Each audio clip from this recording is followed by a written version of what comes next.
Bismillahirrahmanirrahim. Assalamualaikum warahmatullahi wabarakatuh.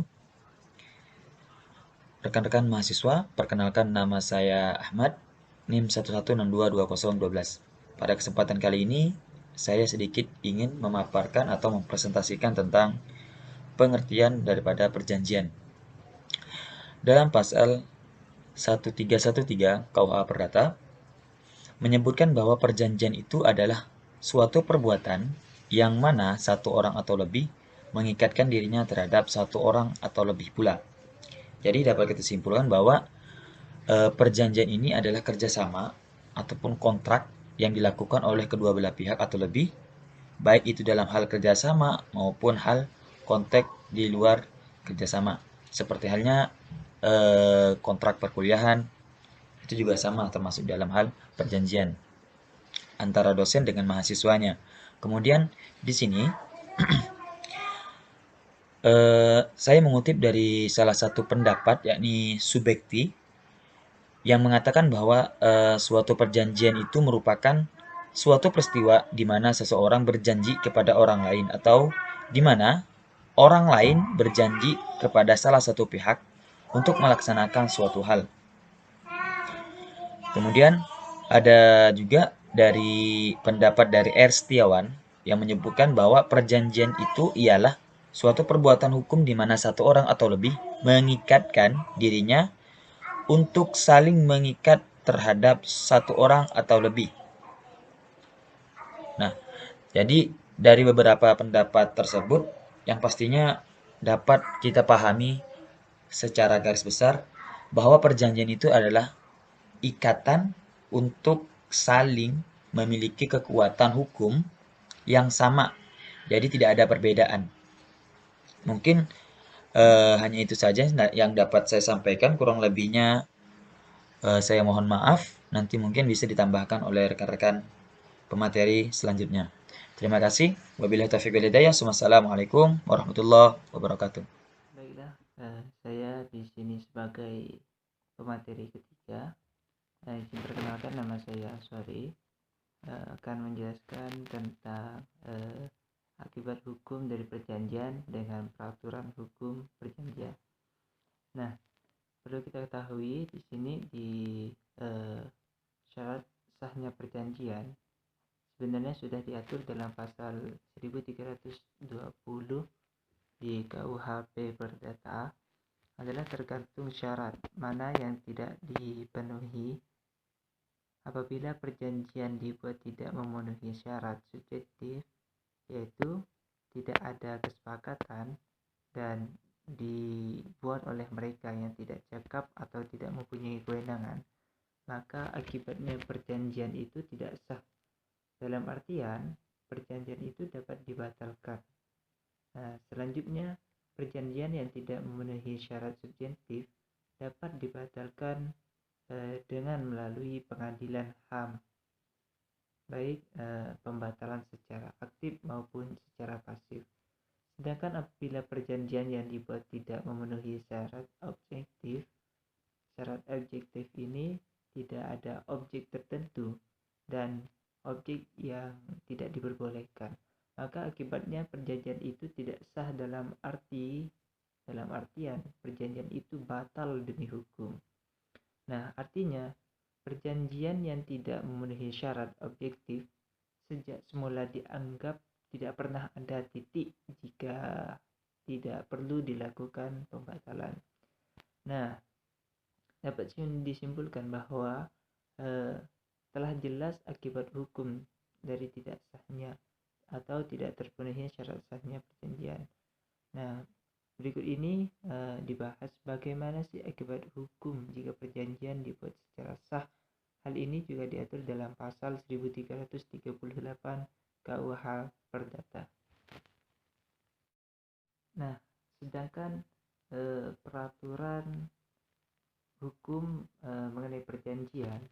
Nah, perjanjian ini sebenarnya sudah diatur di buku 3 KUH Perdata tentang perikatan. Nah, karena dapat diketahui perjanjian adalah sumber dari perikatan, di mana perjanjian adalah sekumpulan para pihak dalam perjanjian yang bersangkutan. Nah, selain itu, perjanjian juga diatur dalam pasal 1313 Kitab Undang-Undang Hukum Perdata yang menyatakan bahwa suatu perjanjian adalah suatu perbuatan dengan mana satu orang atau lebih mengikatkan dirinya terhadap satu orang, baik itu sendiri ataupun lebih. Assalamualaikum warahmatullahi wabarakatuh. Saya M. Faruk, NIM 1182238. Saya pendiri ketiga dari kelompok pertama yang ingin menjelaskan dari jenis-jenis perjanjian. Secara umum, perjanjian dapat dibedakan menjadi dua kelompok, yaitu perjanjian obligator dan perjanjian non-obligator. Perjanjian obligator adalah perjanjian yang mewajibkan seseorang untuk membayar, menyerahkan, atau membayar sesuatu. Sedangkan perjanjian non-obligator adalah perjanjian yang tidak mewajibkan seseorang untuk menyerahkan atau membayar sesuatu. Perjanjian obligator terbagi menjadi beberapa jenis. Yang pertama itu perjanjian sepihak dan perjanjian timbal balik. Perjanjian sepihak yaitu perjanjian yang membebankan prestasi hanya pada satu pihak. Misalnya perjanjian hibah, perjanjian penanggung jawab, dan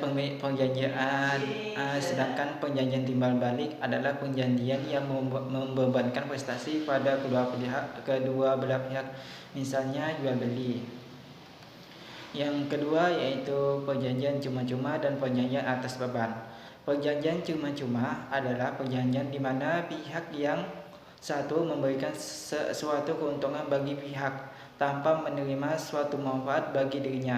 Misalnya hibah, pinjam pakai, pinjam meminjam tanpa bunga, dan penitipan barang tanpa biaya.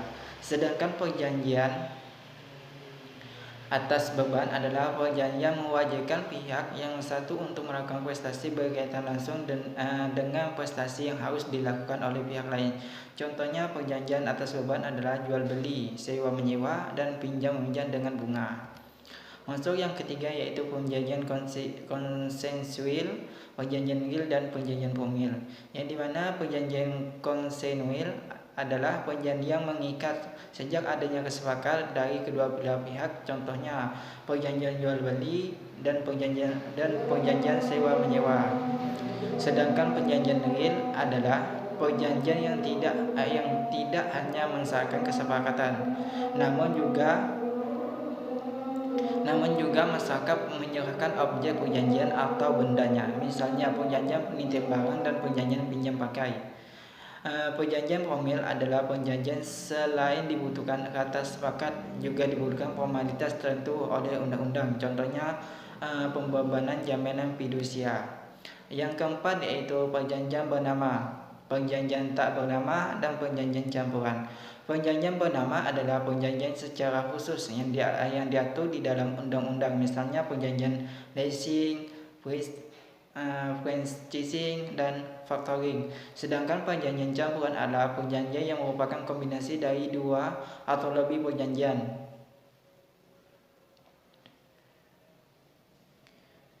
Misalnya pembajikan pemondokan yang merupakan campuran dari perjanjian sewa menyewa dan perjanjian untuk melakukan suatu kerjaan yang pekerjaan, misalnya mencuci baju, menyetrika baju, dan membersihkan kamar. Perjanjian non-obligator yaitu terdapat 4 macam. Yang pertama, zakalik adalah perjanjian menetapkan dipindahkannya suatu hak dari seseorang kepada orang lain. Misalnya balik nama atas hak tanah. Yang kedua yaitu bepis adalah perjanjian untuk membuktikan sesuatu. Yang ketiga yaitu perjanjian liberator, yaitu adalah perjanjian di mana seorang membebaskan pihak lain dari suatu kewajiban. Yang keempat yaitu fast-telling, yaitu adalah perjanjian untuk mengakhiri keraguan mengenai isi dan luas hubungan hukum di antara para pihak. Masuk ke materi selanjutnya yaitu bagian E, yaitu hapusnya perjanjian. Hapusnya perjanjian tidak sama dengan hapusnya perikatan. Suatu perikatan dapat hapusnya dengan pembayaran, tetapi perjanjian yang merupakan sumbernya mungkin belum hapus. Bila X dan Y mengadakan jual beli, perikatan dapat hapus dengan dibayarnya harga oleh Y selaku pembeli. Tetapi mungkin perjanjian yaitu memiliki barang harus tercapai dulu. Jadi jika perikatan yang terdapat bila perjanjian telah hapus seluruhnya, barulah perjanjian dinyatakan telah berakhir. Ada beberapa cara hapusnya perjanjian. Yang pertama yaitu ditentukan dalam perjanjian oleh kedua belah pihak, misalnya penyewa dan yang menyewakan bersepakat untuk mengadakan perjanjian sewa-nyewa yang akan berakhir setelah 3 tahun.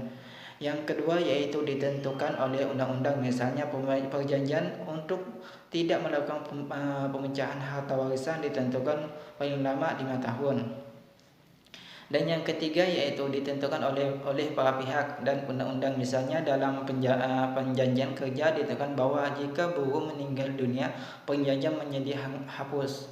Yang keempat yaitu pernyataan menghentikan perjanjian. Hal ini dapat dilakukan oleh salah satu atau dua belah pihak, misalnya baik penyewa maupun yang menyewakan. Dalam sewa menyewa, orang yang menyatakan untuk mengakhiri perjanjian sewanya.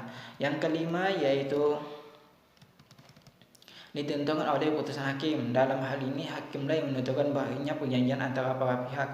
Yang keenam yaitu tujuan perjanjian telah tercapai, misalnya dalam perjanjian jual beli salah satu pihak telah mendapatkan uang dan pihak lain telah mendapat barang, maka perjanjian akan berakhir.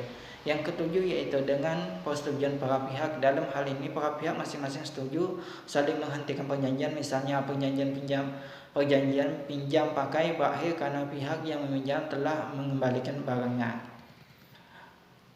Ada beberapa penyebab lain untuk hapusnya suatu perjanjian. Yang pertama itu pembebasan hutang, yang dimana apabila kreditor dengan tegas menyatakan tidak menghendaki lagi prestasi dari debitor yang melepaskan haknya atas pembayaran, maka perikatan itu hapus atau terjadi pembebasan hutang. Pembebasan suatu hutang tidak boleh dipersangkakan, tetapi harus dibuktikan, misalnya pengembalian sepucuk tanda piutang asli secara sukarela oleh kreditor kepada debitor merupakan suatu bukti tentang pembebasan hutang, bahkan terhadap orang-orang lain yang turut secara tanggung-menanggung. Yang kedua yaitu musnahnya barang terhutang. Apabila barang tertentu menjadi objek dari perjanjian musnah, tidak dapat lagi diperdagangkan atau hilang sedemikian rupa sehingga sama sekali tidak diketahui apakah barang itu masih ada, maka hapuslah perikatannya. Asal barang tadi musnah atau hilang di luar kesalahan debitor sebelum ia menyerahkannya, bahkan juga lalai, misalnya terlambat menyerahkan. Apabila terjadinya peristiwa itu, debitor dibebaskan dari perikatannya, maka ia wajib menyerahkan kepada kreditor itu segala hak yang mungkin dilakukannya terhadap pihak ketiga sebagai pemilik barang itu. Misalnya debitor berhak menuntut asuransi. Masuk poin yang ketiga yaitu adanya kebatalan atau pembatalan. Kalau suatu perjanjian batal demi hukum, maka tidak ada suatu perikatan hukum yang dilahirkan karenanya, dan barang sesuatu tidak ada suatu perikatan hukum yang dilahirkan karenanya, dan barang sesuatu tidak ada tentu saja tidak bisa hapus. Penutupan pembatalan akan diterima oleh hakim jika ternyata sudah ada penerima baik dari pihak yang diberikan, karena seorang yang sudah menerima baik suatu keuangan atau suatu perbuatan yang merugikan baginya dapat dianggap telah melepaskan haknya untuk minta pembatalan. Masuk yang poin 4 yaitu berlakunya suatu syarat batal. Perikatan dengan syarat batal adalah suatu perikatan di mana dengan adanya suatu peristiwa yang terjadi suatu perikatan itu akan berakhir dibatalkan. Suatu syarat batal adalah syarat yang apabila terpenuhi menghentikan perjanjian dan membawa segala sesuatu kembali kepada keadaan semula, seolah-olah tidak pernah ada suatu perjanjian. Dalam hukum perjanjian, pada asasnya suatu syarat batal selamanya berlaku surut hingga saat lahirnya perjanjian. Jadi dengan syarat batal, maka debitor diwajibkan untuk mengembalikan apa yang telah diterimanya. Masuk ke poin yang kelima, yaitu adanya lewat waktu. Kadaluarsa atau lewat waktu adalah suatu upaya untuk memperoleh sesuatu atau untuk dibebaskan dari suatu perikatan dan dengan lewatnya suatu waktu tertentu dan atas syarat-syarat yang ditentukan dalam undang-undang.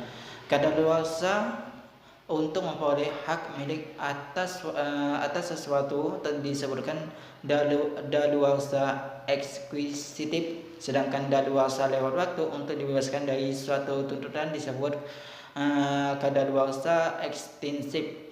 Menurut pasal 1967 KUH Perdata, segala tuntutan hukum baik yang bersifat kebendaan maupun perseorangan hapus karena kadaluarsa 30 tahun, sedang siapa yang menunjukkan akan adanya kadaluarsa itu tidak usah mempertanggungjawabkan suatu atas